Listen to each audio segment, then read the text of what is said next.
Hello, everyone. My name's Rena Kiehn. I'm with the Niles S&A Silent Film Museum here in Fremont, California. The weather's really nice. The pandemic's almost under control. So when that happens, then we will be able to get back to whatever normal is. I'm not sure if there's such a thing as normal. But next year, when we have Chaplin Days, we will be in person again. It does look like, based on the interest that people are showing around the world, that we need to have some form of international component, some form online. So we'll figure out what we can do then.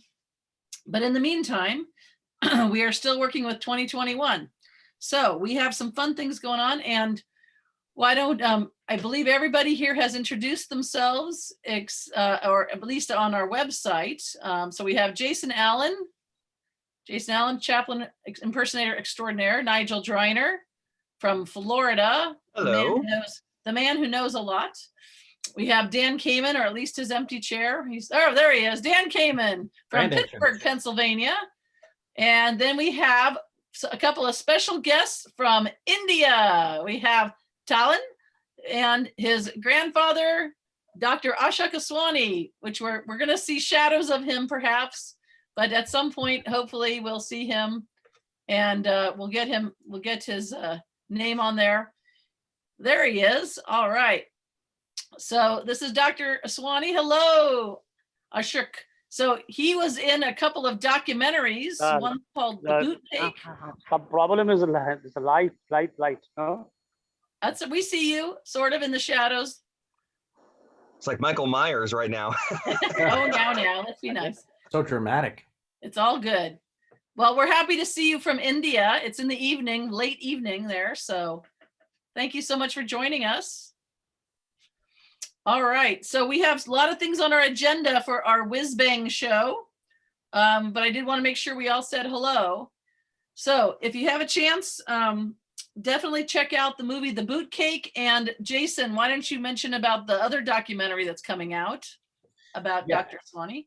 Yeah, we were actually Talin and Ashok and many other of my friends are in another one that's still in progress. I don't know if a release date or if they're waiting for a purchase or whatever they're waiting for, but it's from Frog Pond Productions in Mumbai, and it's called Charlie Champion, and it's a beautiful, very the cinematography is gorgeous in it. We have some great shots of us, if I do say so myself. They make us look so good, and it figures mostly Ashok and his path and how he and Charlie Chaplin came together in their ways, and his path and Talin's path and my own. And it was filmed while I was over there. That's a number of years ago now. What is that? That must have been 2017, I guess. 17. Way back. Yeah, I mean, we don't even look the yesterday. same. Yeah, I know, right? yeah. So it's nice to be in a documentary where we can express exactly what we're doing and why we're doing it. Because out of context, it looks a little bizarre to some people, but the reality is it's wholehearted and very important and has a strong message and uber spiritual, I would say. So, and if you want a 2-minute and 22-second synopsis about Ashok, then you want to look up The Great Big Story. Just type in Great Big Story and Aswani, Aswani, on Google, and you'll have a nice 2-minute synopsis of the magic that happens in India every year, at least before and after the pandemic. There'll be the magic. So I'm sure there'll be a festival next year, hopefully, that they put on. It's pretty amazing and colorful, and it just looks absolutely splendid. So, So that's good. All right. So that we have so many things to cover. So one thing I wanted to mention, in Niles, we have our building. The building we've used for our museum is actually a 1913 Nickelodeon movie theater. It was built to be a theater. It got taken over and became a warehouse for decades and decades when the next door, another theater was built. That theater burned down to the ground in 1959 and did not take the building we're in now, of course. then that became a karate studio, it became a dance studio, then a karate studio, and then a photography studio. And our group took it over in 2004. And we rented it for 15 years. But our amazing landlord and his amazing mother, who was the co-landlord, decided that that building should be ours. And this is significant. The Bay Area, the San Francisco Bay Area, is one of the most expensive places in the entire world to buy housing, let alone rent. And our landlord, who was always a wonderful landlord, his father had wanted the place to turn back into a theater. And he realized after 15 years that we really meant that. We really wanted to keep going. And his mother, bless her heart, put it in her trust, in her will. So she passed away at the age of 93, had a good long life. She passed away at the end of 2019. We got the keys for the building just a matter of a couple of weeks before the pandemic hit. What that means is we are looking to raise about $2 million. Yes, I did say that word, million, which sounds like a lot, and it is a lot, no question, considering how much houses are going for around here. It's not as much as we think. And we also know that people who were well off before the pandemic are still pretty well off. So we're hoping that we're able to get some funders and some donors and some capital campaign folks to help us with this. And of course, we'll still need from the public as well. So our grassroots portion, we're imploring to you all, if you're able to help us out, please go to our website, www.nilesfilmmuseum.org. There's a donate button we have with PayPal, and we are happy to accept checks as well, so there's no fees. But we are grateful. If anybody has any idea or wherewithal or ability to help us to raise funds, we are excited to do that. We started out by, the plan was originally just to tear down the drywall that had been put in place in the theater in 1989 when they did a renovation. And we took that down and exposed the lath and plaster. And then if you've ever read the book, If You Give a Mouse a Cookie, the situation that happened was, well, hey, why don't we come up with some architectural plans? Well, hey, why don't we do this?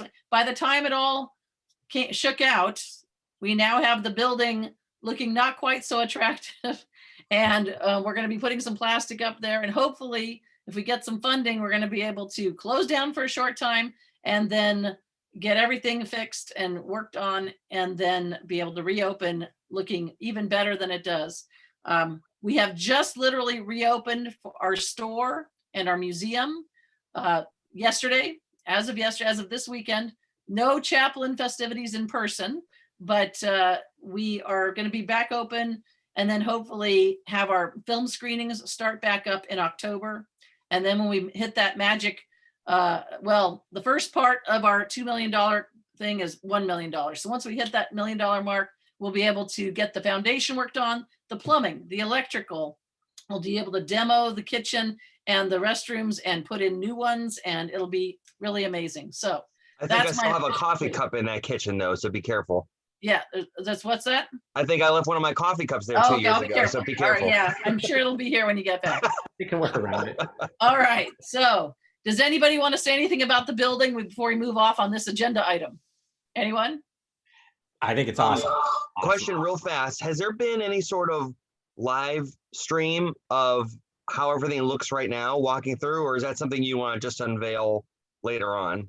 I know you had a big in-person event. Mm-hmm. Yes, we did. And well, we're getting some cargo containers. So a lot of the stuff that's accumulated over the last years in the theater, it's not ready for its close-up. Gotcha. Perhaps by Bronco Billy Film Festival, we'll be able to do something like that. But right now, we're not ready yet. So okay. So Jason, tell people about how you found out about us. Well, I found out about Niles by doing my first searches while trying to embody the Chaplin tramp character back in, what year would that be? Actually, that's probably back in 2005 when I first found out about you guys, and had a dream, thought someday I'll get there. One of these days I'm going to find myself in California and I'm going to go there. So I stalked you as much as I could on Google Maps Street View, and pretended I was walking down Niles as just to see. Is that creepy? That's creepy. And so, uh, and then one thing led to another, and I was doing things and up and coming with my filmmaking and still working on my studying of Chaplin. Found my way to India, hanging out with these people and doing some amazing things over there. And Rena, of course, you contacted me about what I was doing in India and how you knew of a documentary that I was looking for, which I couldn't get my hands on, the Boot Cake documentary. And but by this time, I had already met these people, and they're all grown up and much older and much older. I mean, Talin was crying in that documentary. I was just 6 years old, I guess, or maybe 5. Yeah. I don't like Charlie Chaplin. Yeah. Oh my God. I was forced to do makeup, and I was like, oh my God, who are all these people? And I don't know. A big event. I mean, it's overwhelming for little ones there. As I now know, it's high energy, so great and so exciting. But for a little guy, especially right there in the middle of it all. And then a documentary being filmed all around you too. But yeah, so Rena actually said, I've got this boot cake video. I don't know if you know, and I was looking for it. She gave me a copy of it. I couldn't believe it. So I'm the proud owner of one, very rare documentary to have in my hands, and that have all my friends in it. And and then I was invited down to be your Charlie Chaplin for Charlie Chaplin Days, the tramp character, and do the street walk and hang out and do what I can. And how many years have I done it now? Well, I think 5 years. Well, if we count all the years that you haven't been there, then we'll say you did it for 3 years, and then this is our 5th year, I think, being together. So yes, it's been an interesting journey. I mean, I feel like I've gone around the world. When I saw the boot cake video, I was sitting in my one trip abroad to Italy, and I went to the Pordenone Film Festival, and so I'm watching this film done by this very nice Australian filmmaker, and I'm watching this movie that was about some folks from India who were celebrating a man from England. And I thought, and I'm from America, and I thought, I'm having an amazing situation. I was just trying to communicate with somebody from Brazil, so I'm sorry for being distracted there. But yes, but that's how. So Jason, you knew about the building. So when I contacted you, you said, yeah, I want to come to Niles. So yeah. Dan, have you had any insight on Dan, what do you think about when you've come to our building? What did you have? What was your thoughts about it? What were my thoughts when I first came to the building? Yeah. Well, I was awestruck by the wonderful display, and I've told many people about the fact that there are movie cameras of the period that you can actually crank and see what it felt like, how hard that crank was to crank, and how anchored the camera had to be, which is in retrospect obvious, but unlike a still camera where you have these little thin legs of a tripod, this thing had to be rock solid because, of course, you're going to be, otherwise you're going to get this in the movie. And so the visceral reality of what it was like to be a silent film cameraman really hit me. And the way you've all set it up, and I love posters, and you should have this one there, of course, but the collection of posters, SNA spared no expense, obviously, because they have, arguably the best movie posters ever done by anybody. They're so beautifully, the artwork is beautiful, their logo is beautiful, and so I was agog at the beautiful posters.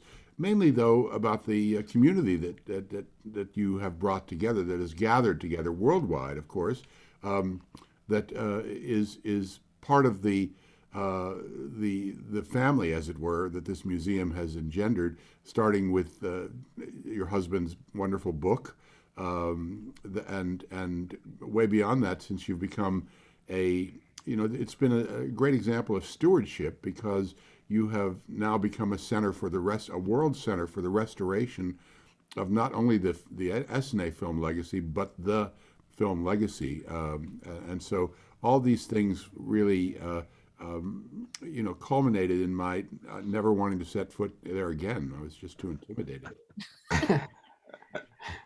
Okay. But by the way, I found out about you in the first place. You didn't ask me, but I was in a bar in Detroit, and I went into the bathroom, and there was scrawled across the inside of the stall for a great time call, and that's that was the beginning of what I think was a very romantic relationship. Wow.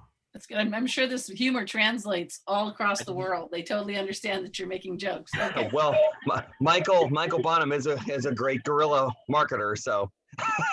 Yeah, and don't worry, they get those jokes in Florida, right, Nigel? Yeah, oh yeah. It takes us about 15 seconds later, but we get them eventually. Speed of light. Yeah. All right. Well, okay. Moving on. So we were going to have a trivia contest, but I have a feeling that all the people that are in are ringers. So I'm not sure how exciting it will be. I think what's happened is we found that a lot of folks don't know about Zoom, that they need to actually sign in and become a member of Zoom, even if it's just in name and email only. So people are coming up with glitches of not knowing about passcodes and such. So that's what happens. But the good news is we're recording this and we'll be able to post it and people will be able to see us later. So maybe if there was a Zoom hand cranked edition, maybe that would. That was it. Yes. Well, that's why David isn't here. Yeah. That's right. Yes. Be all over that. All right. So I've got some trivia questions, but you guys can't answer because you're all ringers. But the folks at home can, so they can type it into chat real quick here. So we'll just do a few of them since there's so many people that are. So okay. So here we go. So just type the word type into Q&A, not chat. Type into Q&A. You want Q&A, not chat? I think chat is disabled, isn't it? I don't know. Okay. All right, then type into Q&A because we did chat last year. So chat is on. Karen says chat is on. So let's do that. Let's do thank you, Karen. I appreciate that. All right, so go ahead and type it into chat just for kicks and giggles. All right. This 1947 title was created by Chaplin after World War II. I could just stop right now and you already know the answer. And reflects something of a personal crisis. What's the title? Anyone? Got somebody already. Yep, that's it. That's right. Monsieur Mordu. And I can't say it right. We need those French folks to be able to say it properly. Wow. All right. Alan teaches French. Well, there you go. And as a bonus question, who helped him write the story? Anyone? That's a good one. Hey, there you go. Orson Welles. That's right. And why? But what was the subject matter about? How does it fit Chaplin's mood at that time? That cynical mood. What would possibly be happening in his life that could have caused him to feel so cynical? In the 40s, a lot of things. Yeah. So we'll just say his political beliefs. So things that ended up causing problems. All right. So let's see. So Charlie falls, this is a bad one, blindingly in love. Oh, brother. In 1931. What was that movie? Okay, Karen, you're not the only one here now. We got to give everybody a chance. That's true, though. City Lights. Yes, I know. We were thinking about this. Okay, so who is Saturn? What? Who is City Lights? Anybody else have a good question? Because these ones are not going anywhere. So, can anyone name the 3 studios Charlie worked for in order until he started making films with United Artists? I'm sorry, 4 studios, starting with 1914. So I guess this would be a 4-prong answer. Yes. Bueller. All right. Well, we had so. Hey, there you go. Okay, Karen, you win. All right, Keystone, Bye, everybody. First National. All right, well, we're gonna go, you know what? We have so many other things going on. I think we're gonna move on to this because I want us to go while we still have Dr. Aswani and Talin and everything. We want to make sure we talk about the lookalike contest because that's really what this is about. So Jason has a video and it has our 6 entries in there. And then after we show that video, and it's going to go on for quite a while because there's some music, and in the music, which we did repeat from last year, we have Janet Klein and we have Frederick Hodges. But watch those films even if you saw them last year because we, our wonderful digital content manager Zach was able to put a few images in there, so they kind of spices up something new.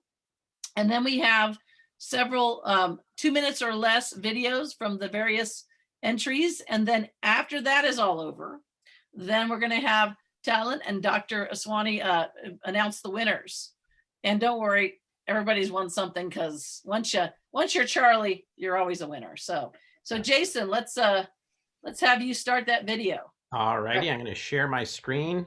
And we can all go off. We can all hide ourselves. Okay, everybody, let's hide ourselves so the video is by itself.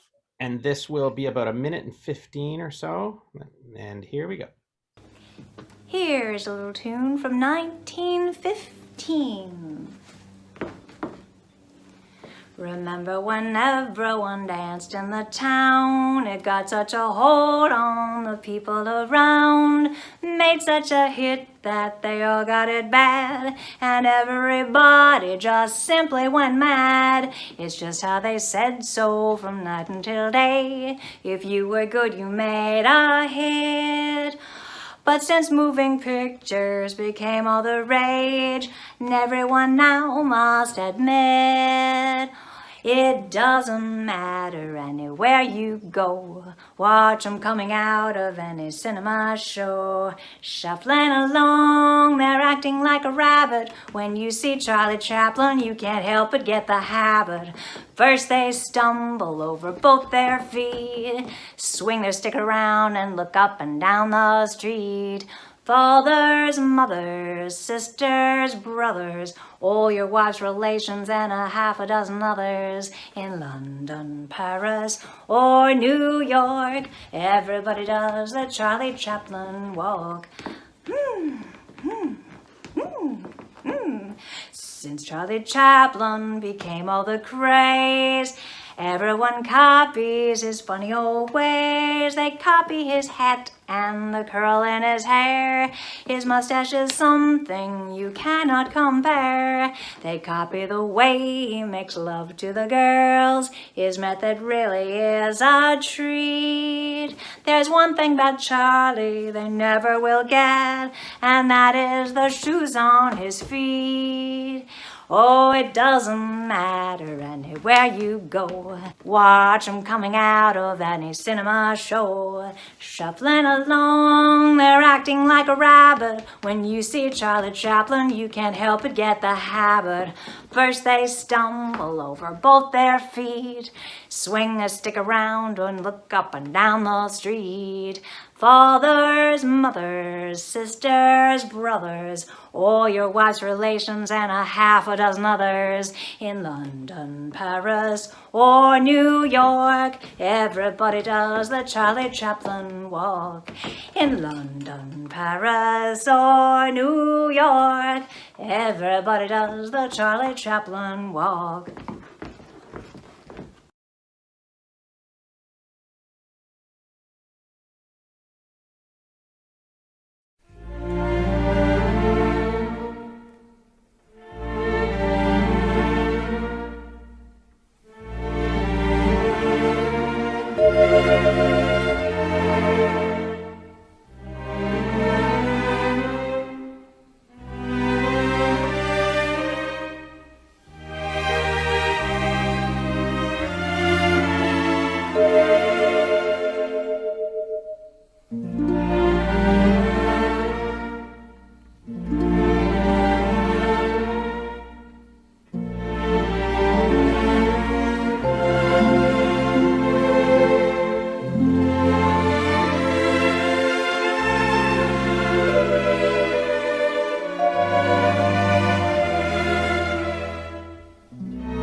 I would like to play for you a song that Jerome Kern wrote in 1915 for his hit Broadway musical, Nobody Home.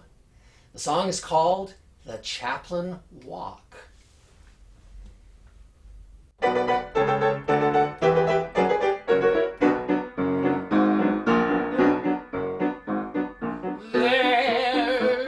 a brand new dance creation. There's a brand new dance sensation that has hurled this peaceful nation in a world of syncopation since Charlie Chaplin came to town.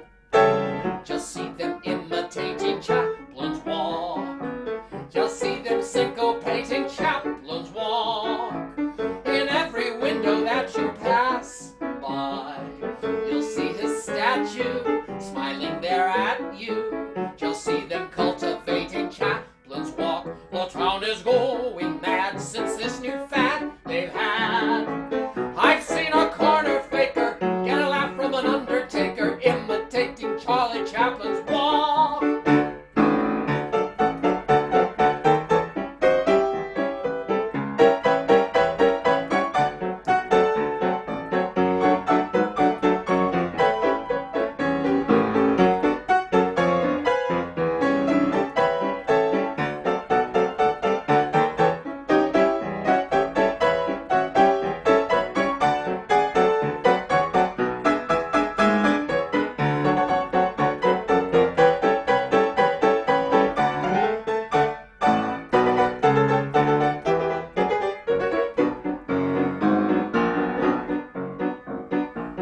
Men in large or small positions, men like doctors and physicians, car conductors and contractors are becoming movie actors since Charlie Chaplin came to town. Just see them imitating Chaplin's walk. Just see them syncopating Chaplin's walk. In every window that you pass by, you'll see his statue there smiling at you. Just see them cultivating Chaplin's walk. The town is going mad since this new fad they've had. My little sister Fanny gets poor old Granny's nanny imitating Charlie Chaplin's walk.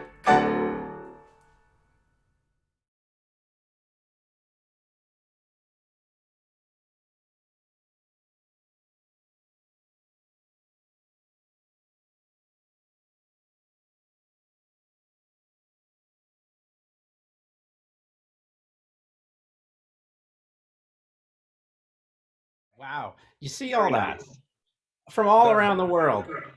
That's right. We had two people from Brazil, one from Argentina, one from Los Angeles, California, United States, one from Australia. Was that everybody? I feel like, oh, and one from the Netherlands. Yes, that's right. Yes. So I wanted to point out, first of all, that Joanna Ramos has a 6-minute version of her film, which will clarify the plot point of what she was going at. I made her give me an abbreviated 2-minute version so we could put it in the contest itself. But her 6-minute version is available on our website, and it's a hoot. It's extremely inventive. Yes, we just have to throw in definitely thickens, right? It thickens. And lemonade stands and Charlie Chaplin. That's all I can say. Yeah, it's amazing how this man from over 100 years ago who made these films can still inspire and influence people from all over the world in the 21st century to continue making films like that. It's just it's phenomenal. When you really sit back and think about it, it blows your mind. Yeah, I know what it's like to be so inspired that you want to create something and do it justice. You just want to make sure that, oh, if I do this and somebody looks at it, I hope they are reminded of a Chaplin film. And so when I'm watching these guys put their stuff together, and I know you could see the little bits that heavily influence them. There's this one little thing that, oh, he did this, he would wiggle this way, or he would have a look this way. And you don't even have to do your homework sometimes on Charlie Chaplin. You just have to watch him a couple of times and you'll pick up some of those mannerisms. And even the violin, that which hand did Chaplin actually play the violin with, and especially on screen. That always threw me off because I've always read that he's left-handed, but then in the photos he's playing it right-handed, and then I see video of him writing right-handed, but then I guess he was just ambidextrous. Or it was flipped footage. That's right. Well, so also I wanted to point out the lady that is in the video with Paulo from Brazil. Who is that lady? Well, you might have seen her in Dr. Zhivago. You might have seen her in Jurassic World, but that in fact is Geraldine Chaplin, Charlie's daughter. Now I have a question for our people. They can answer this. None of us. I'll be reading off the answers for the trivia questions in a moment because I realized we were seeing it, but people weren't seeing the answers necessarily.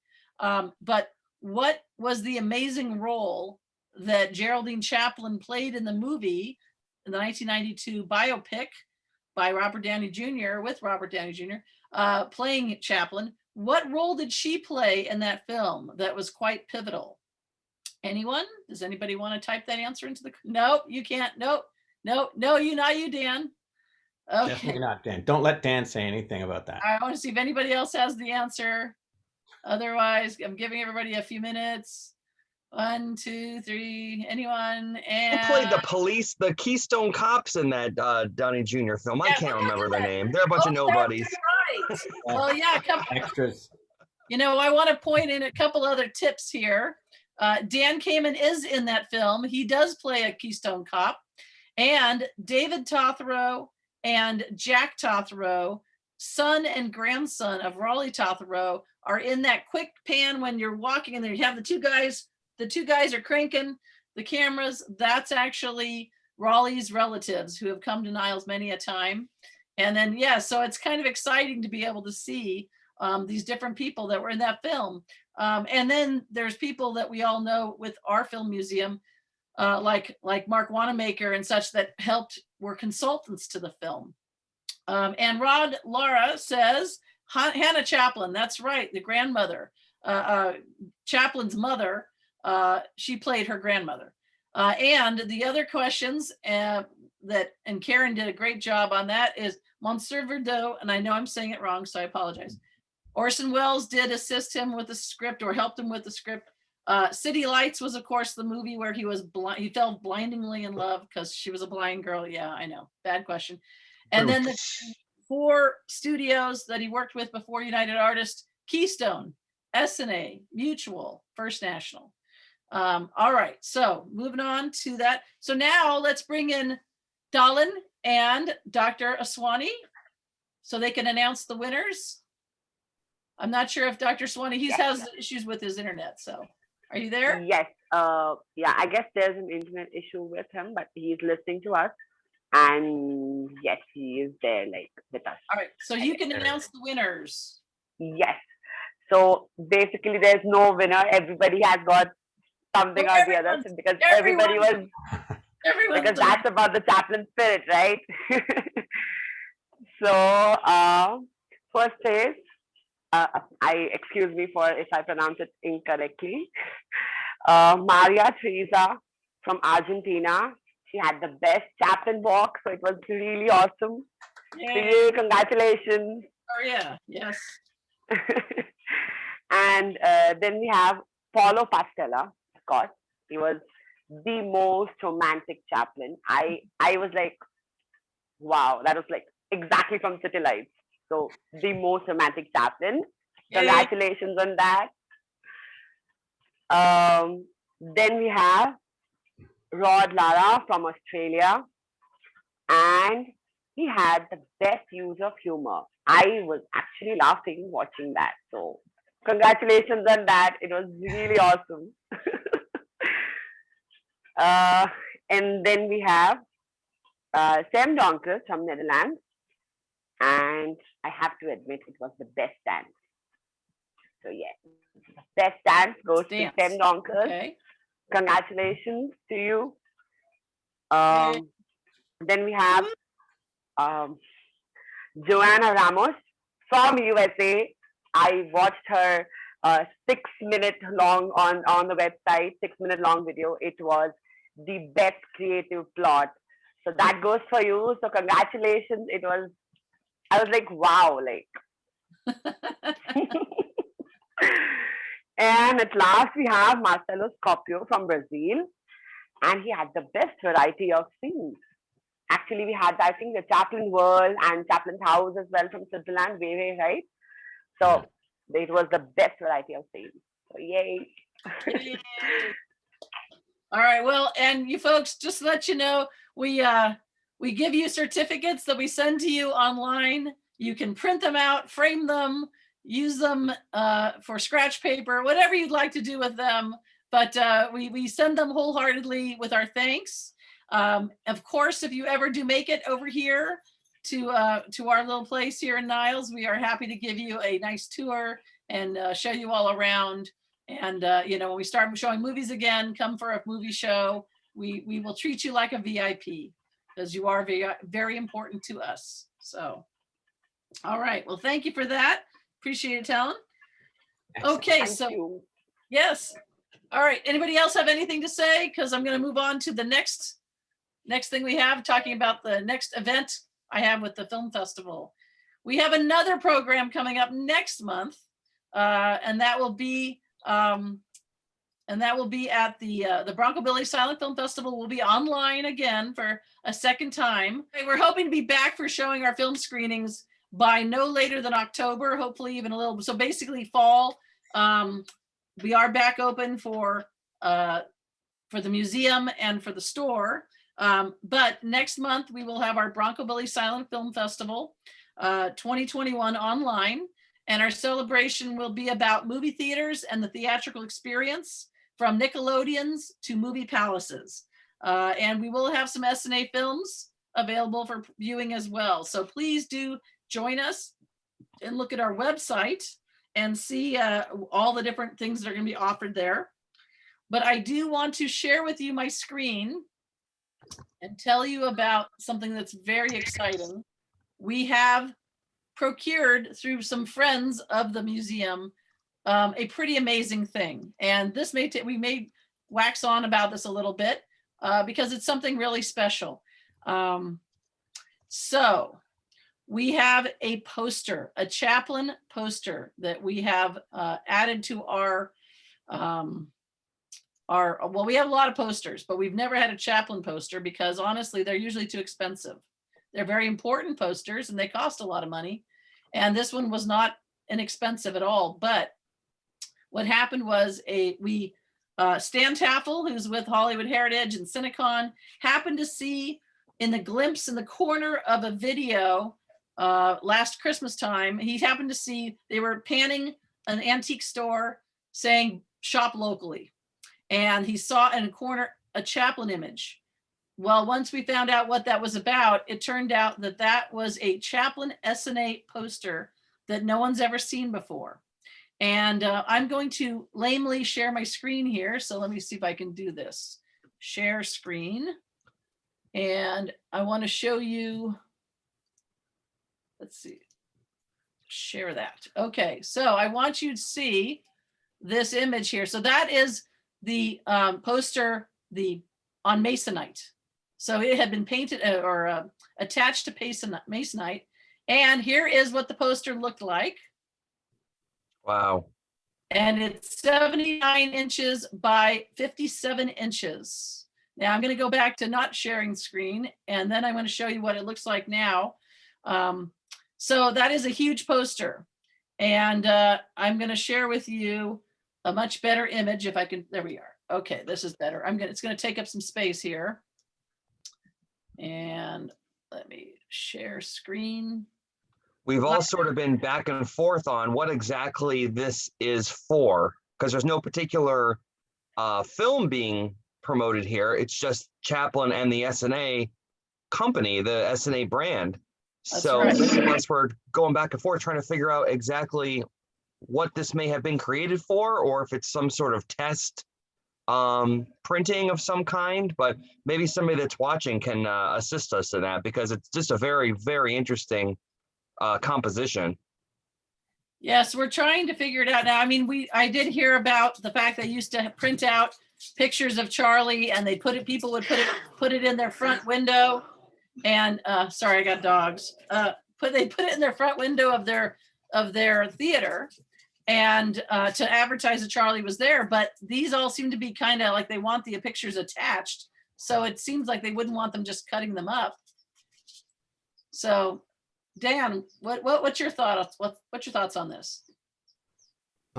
Well, several of these pictures are from in the park, as many of you will know, and they've been altered. Each of them has been altered so that the 5 figures connect to each other. The center one, of course, is the standard picture that is the most often reproduced of Charlie, except here incongruously, he has a giant monkey wrench in his hands, and also kind of automobile goggles attached to his hat. So, it's anybody's guess why this was printed, why it has the SNA logo across it. Of course, in the park was an SNA picture. I've identified 3 of the 4 pictures. I'm not sure of the one to the left, to our left of the central one, but that looks like it could be from in the park as well. But the other ones are production stills from in the park, except for the center one, which was from a generic photo shoot that he did that produced at the end of 1914, I believe. So why this would have been produced and when is something of a mystery. Of course, if it was produced in SNA's day with Chaplin with 1915, it's a mystery as to where it was displayed, and again, why it was why the logo is emblazoned in that way. It could have been a trade, a motion picture exhibitors trade show they had a booth at. We know SNAs were master publicists of all their films, and so, but it's a mystery. So we all would love to have that mystery solved. Aren't we lucky that this thing exists at all? I mean, Yeah. It's phenomenal. The fact that it's even, and it was put on Masonite, it may have been only put on Masonite, 40 years ago or something. Maybe it lasted in a roll. We know that it came in a roll of other SNA film posters that are available for sale still, that aren't complete. They don't actually have the logos, or they don't have some of the fonts, the words of the titles of the posters, but they actually have the images from the posters. So what we're able to assume is that it was from a poster company. Either someone worked for a poster company, or they gave these partial posters to someone who valued them and kept them, and then they made their way to basically Hollywood, and that's where they are now. And then this one was purchased, went to a home, and then came back to the same place that it had been purchased from originally, because the people who had bought it had passed away. And that is how we ended. That's why it hadn't made the rounds. It hasn't been in auctions or anything like that. Wow. So this is what it looks like now, after they took it off of the Masonite, and they put it on the linen, and they did airbrushing and all that. So this is what the final product is going to look like, or it looks like, and we're going to be getting it framed, and it's going to be, I think, a real attraction in our museum. People are going to want to get, and we are going to make sure we have proper lighting and proper UV and all of that important stuff. Now, Joe Adamson says that generic posters were done for many short subject series. So that's very possible that this, but the SNA across his chest on each image is rather interesting. Yes, Dan. Rena, the other thing that adds to the mystery is that posters in those days of every size were printed from the same stone, the same size stone, which was the size of a one-sheet poster. A single sheet would have been about 22, 24 inches wide and about 41 inches long.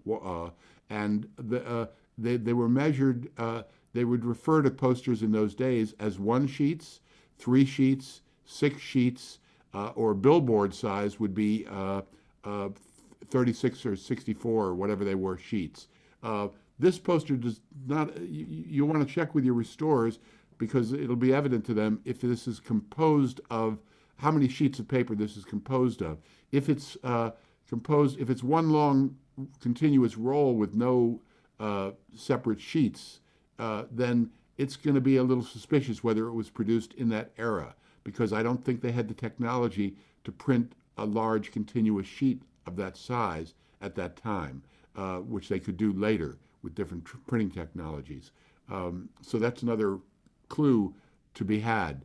It doesn't seem to be one of the normal formats, which would have been for movie posters almost universally 1 sheet, 3 sheets, which are vertical, 6 sheets, which are about 7 feet square. Yep. So would it be safe to say perhaps this is the only one of its kind? Maybe.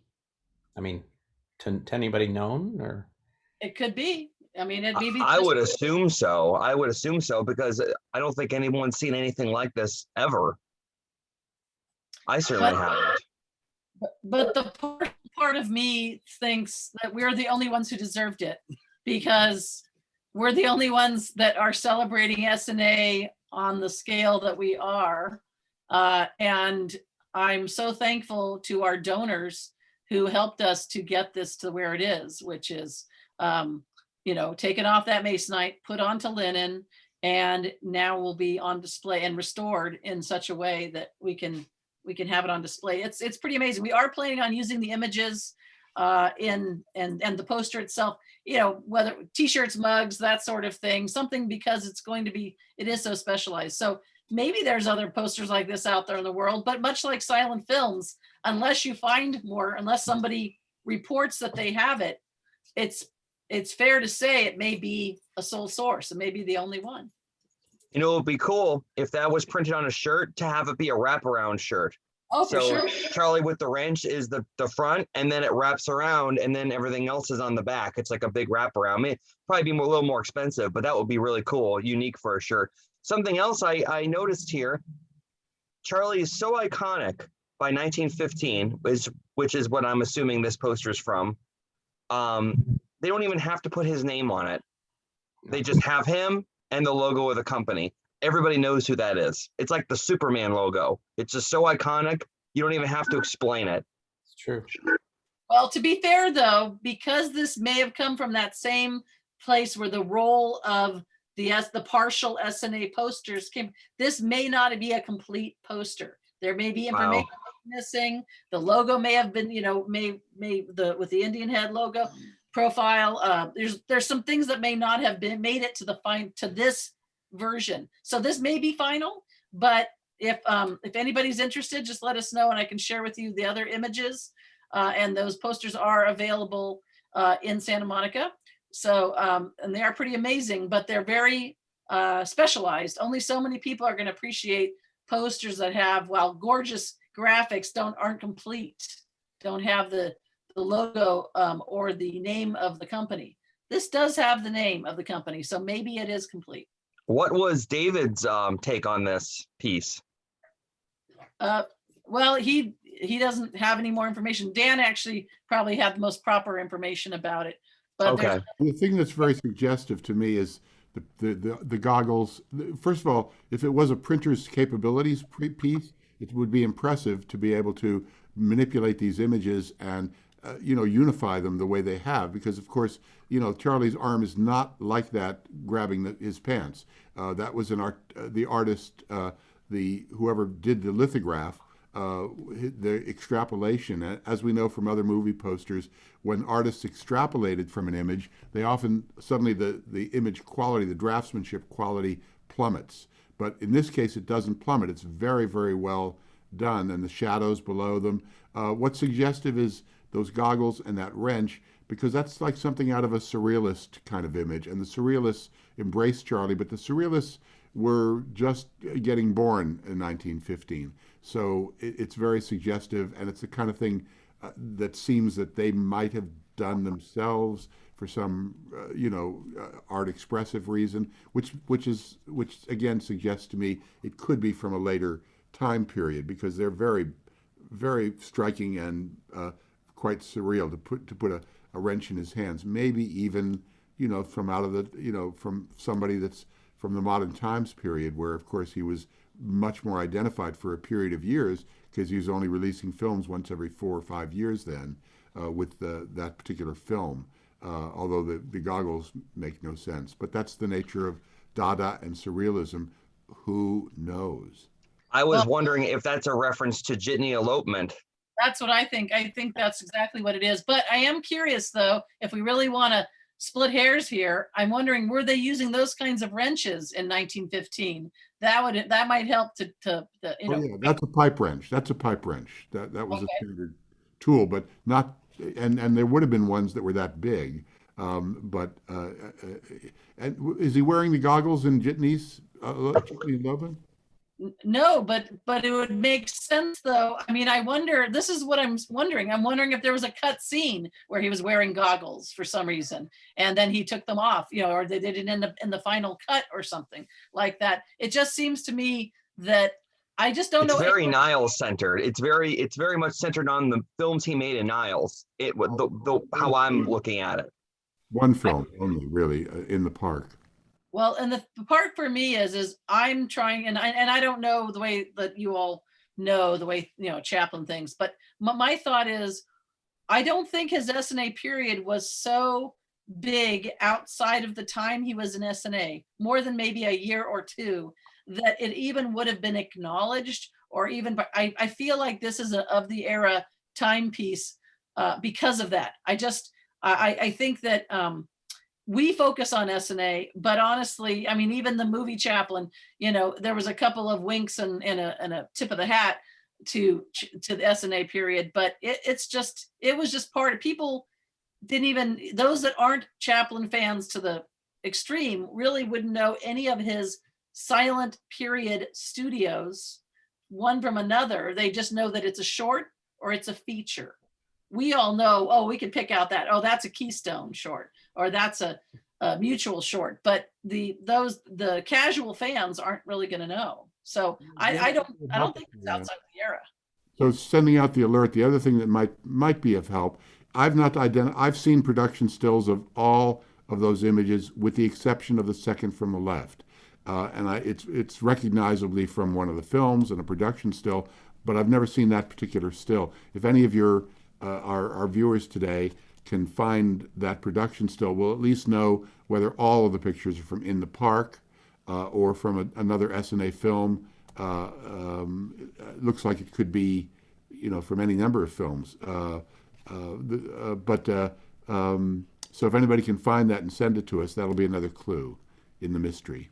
I find it interesting that if SNA commissioned this from an artist, why would they not try to highlight at least 5 different SNA films and try and use an image from one from each? This doesn't seem composed enough. It's almost, I noticed that the shadows are all going in the same way, so they are unified. But you got to wonder the subject. Why wouldn't they try to advertise their own products? I mean, putting SNA on each and every one and being marketing experts, that's not really marketing. That's almost a test.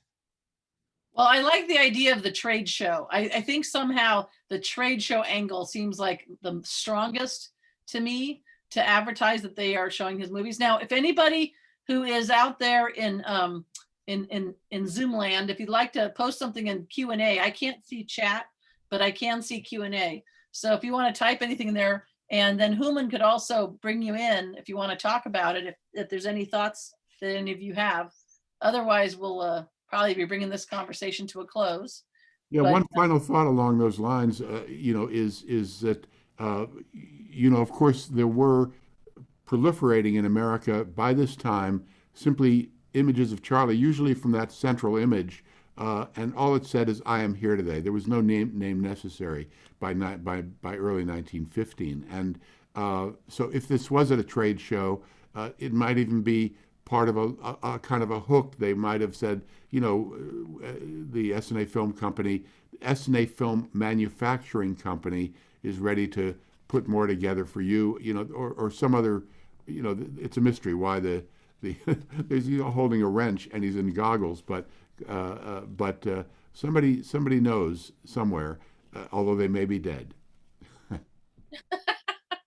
oh goodness! All right. Well, as I look at this image, though, it makes me sad because I think about all of the posters from that era that probably got trashed, and thrown away and not appreciated. So the fact that this survives after all these years is just phenomenal. And it may or may not be connected with the other posters than in that role that I was mentioning. But those do have the name of the poster company on them, out of, I believe it was Cleveland. And there was a poster company, SNA was, had all their posters made out of a thing, I believe it's called Central Printing. Is that right, David? Morgan Lithography out of Cleveland, to print their posters. And that, and I saw the other posters that came in this roll, or came in a roll. This was by itself. And they were from a company that I think was actually like next door to Morgan, or got acquired by Morgan later. So Wow. Karen says Otis here, Litho? Do you mean Otis Litho? I'm sorry? Is it Otis Litho? No, it was Central. The one that the posters that David says that Morgan was the company that SNA used. The other posters came from Central Lithography, but they're both in Cleveland. And Morgan did acquire Central a couple years later. So I don't know exactly how all that played out. But Karen Owen says, our local history museum, where I volunteer, is restoring trade show banners from our Seymour and Morgan agricultural machine companies from a little bit earlier time period. They are on fabric, but similar size. They can't be reprinted now at the same size. So evidently they were able to do that, Dan. So it may have been, if it's from the time period and it was printed on one piece, which we will find soon. I can ask the restorers if it was in one piece, but it looks like it's in one piece now. Well, the other thing to ask them is if it could be, although stone lithography was universal for paper posters, they could, so was silkscreen at the time. And if these are silk-screened images, then you could print it on anything of any size. So I don't know if there's a way they can tell that. Actually, a printing expert should be able to tell, or restoration experts, whether it was silk-screened or stone lithograph. And of course, Andy Warhol in the 60s made silk screening, a renewed art form, as opposed to a functional printing art form that was replaced by more modern offset lithography. Well, I'm excited to say that I have access to a person who has a Master of Fine Arts in lithography and printmaking. So hopefully she'll be able to analyze this a bit more. I don't know if she knows the history of the printmaking as far as the specific company or anything, but right from what I see, and I have not seen this poster in person, I am not seeing anything that indicates the company that it came from. But my go-to will be to compare it to the other posters that are available that do still have the printing company's name on it, assuming that it came from that company. So anybody wants to say? Because otherwise we'll call our meeting to order here. Well, just the subject matter of I agree with Joe Adamson there that the goggles and the wrench really does look like Jitney Elopement. But he's not wearing that outfit in Jitney Elopement. He's wearing a different outfit. And Joe actually didn't say that. That was Nigel's conjecture. Oh, wait a minute. I'm thinking of another film. I'm thinking of Joe didn't type that. Wheel. But Charlie never repairs a car in any film. It could have just been the artist's imagination. This is the one about cars. Why don't you put him in the goggles? That's what I'm really thinking. Look at the foot. Look at the feet of him with the wrench. The foot on the right looks normal, but the foot on the left looks very strange to me. Yeah, it's true. Whatever it is, it's certainly wonderful looking, and it captures. This guy seemed to be Charlie, meaning Charlie, incapable of taking a bad photograph when he knew he was being photographed. These are beautiful images. Whatever it is, and whenever it's from, it's a striking piece of artwork that should be exactly where it is with you. And we do agree. Glenn Mitchell says the wrench at least looks painted. It's true. That is definitely a painted image. These are all taken from photographs, and someone evidently repainted them, so I think the whole thing is painted. I don't think there's any photography involved at all with that, but that definitely, I'm sure that image, I'm sure there was no wrench in Charlie's hand ever. So it was the imagination of the participant, of the painter. Okay, I'm going to stop share right now so we can get back to our lovely mugs. I And want to show this off real fast. Well, if it shows up. Oh, it's not going to show up. It's a comic book I found from an antique mall. It's not going to show up though because I have my filter on. It's a German Chaplin comic book that I found. Oh God, sorry, I didn't know I was going to do this. you know what? Put it in front of you. Put it right in front of you. There you go. If you put it in front of you, then it's gonna. There you go. But the cool thing about it is the artwork. I mean, it's an official Bubbles publication, but the artwork is phenomenal, and it actually looks like Charlie. It actually looks, you know, how some of the artist renderings of Chaplin can look not so much like him. But digging through a bunch of dollar comics, I wasn't expecting to find that. So that was an exciting find. I'd show you more of it, but it's going to disappear in the camera. So never mind. Niles, there's Nigel. I'm sorry. Yeah. There's an Hi, Fraser. Yes. It is a translation of an English comic book that came. Oh, is that what it is? Yeah. Okay. And they simultaneously were published, translated, and they are pretty cool. This says it's from 1973. I wasn't aware there were Chaplin comics being made at that time. Yeah. Well, I'm sure they're reprints, but okay. So just let you know, they're not. They're original comics that were written and printed at that time. Okay. And, you know, Charlie Chaplin, the little man with the big heart, is what it says on the English version as a slogan. So Joe, sorry, I didn't see the chat boxes. All I could see was the Q&A. So you did in fact say that you thought it was from the Jitney elopement, the image of the goggles and the wrench, but the fact that it's not, may not have been in the film doesn't make it irrelevant. It still connects the dots for people that they could guess it was Jitney elopement. Okay, so we're learning all about Zoom and its benefits and its drawbacks. But let me tell you, Zoom's pretty amazing that we're able to have this communication with people from all around the country and the world. So it's now, I think we've covered everything we wanted to cover in our little whiz bang show. But I think there's time for a little bit of magic. Dan, what do you say? You have to run to another room or? First of all, I wanted to, I just was given this as a gift last night. This is from a place called True Treats of History in Harpers Ferry, West Virginia. It's a candy shop that manufactures historical candies that you can buy. Wow. And this one, here, let me switch my camera if that works. This one is licorice shoelaces that they're like the ones Charlie ate in the gold rush. How cool is that? And you can find them online, but it's called True Treats. True Treats of historical candy. I just think that's as cool as the soaps that were manufactured by the Damfinos or whoever did that, of the various movie star soaps. Yes.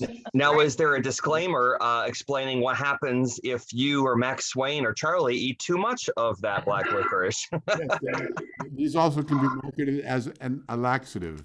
That was actually my favorite line. I totally did not expect it because I'm not a black licorice fan.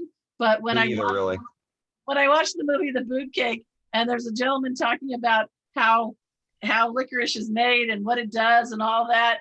And and the biggest line, I'm just watching a lot, and he says, oh, and he would have had, Charlie would have had a very large bowel movement. I thought, oh my God, but I just didn't know. Now I know. So yes.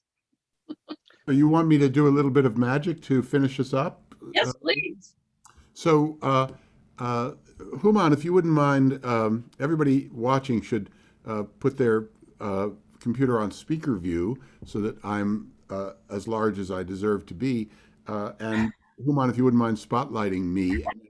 I'll hide my view. You're already spotlighted. So, like everybody else, I've gone through the pandemic, and I was I became preoccupied with a number of things, and one of them was thinking about money. You can't, for you, is it Talin, or is that how you pronounce your name, Talin?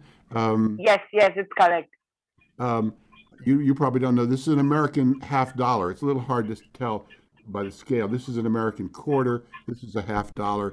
And I just got to thinking about what people are doing with their money during the lockdown. And I know some people like to just hide it away, and others like to spend it on eBay on Chaplin items. And some lucky folks like to just sit back and watch their money grow. And I would like to show you a little bit of magic. Of course, there's a problem with the with using the internet this way, which is that we have a glass screen separating us in our virtual reality. But I have learned how to sometimes be able to penetrate the worlds of the our virtual worlds. And one of the things I love about handling money in the virtual world is that it behaves differently. So if I could ask Talin, if you could spotlight Talin for a moment, Talin, if you could, so we can see Talin, could you blow a little Indian air onto this coin? Like this? You want? Talin, are you able to spotlight him, so we're both on? And Talin. Okay, you're both spotlighted. All righty, go ahead. Did it reach you? Would you blow on the coin again, Talin? Okay. Not with the hot. Oh, I shouldn't have done it to India. It must be very hot because it's melting. But this is because you understand. You can unspotlight Talin because in the virtual world, what I have found is you can bend the rules. You see, I mean, in the real world, coins like this, they're nothing but cold hard cash. They're only good for buying things. But in the virtual world, they can do amazing things. If you notice, there's an eagle on one side of the coin. It's an American eagle. And because the wings of the eagle are spread, these coins can fly through the air so quickly that you can hardly see them, you see, as they fly from here over to here. Watch that again. It's hard to see them, but if you listen carefully, you can hear them. Let me slow that down because an American eagle in flight is a beautiful thing to behold. Slow down, bird. Oh, went even faster. And there's a reason for that, and which is, of course, that birds of a feather like nothing more than flocking together. And I know what you're thinking because you're all smart, Alex. You're thinking that I'm doing the magic myself because of the way I'm handling the coins. I mean, I pick them up, I put them down. It's confusing, but I assure you, I have nothing to do with this. In the virtual world, the magic happens all by itself, and I'll prove that by not even touching the coins. I'll just cover them for a second and flutter my fingers to signal them to travel. The birds will do all the work by themselves. So I can cover them this way, I can cover them this way, I can cover them like this, I can cover them like that. And if I simply flutter my fingers, one bird travels over to here. Watch that bird traveling over to there. Watch the bird jump up to there, followed by this one up to there, and watch that last bird flutter from here to there. And that's my little bit of magic to end our conversation and our celebration, as we always do, of our favorite film artist, or at least my favorite film artist. I like Keaton too, and Laurel and Hardy, and lots of them. But I've enjoyed spending time with you all and seeing all the great work that you all submitted for the contest, the Whiz Bang contest. And so that's my contribution, and I'm about to go and make sure that I ensure my regularity from now on. These Charlie Chaplin, how cool is that, Charlie Chaplin shoelaces? That was very cool.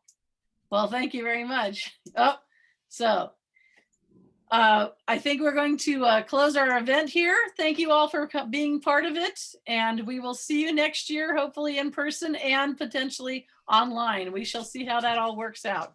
Either way, enjoy Charlie Chaplin the rest of the year. Take care, everybody. Bye, everybody. Bye, everyone. Bye. Thank you so much. Goodbye, Ashok. See you next year. Bye. It was awesome.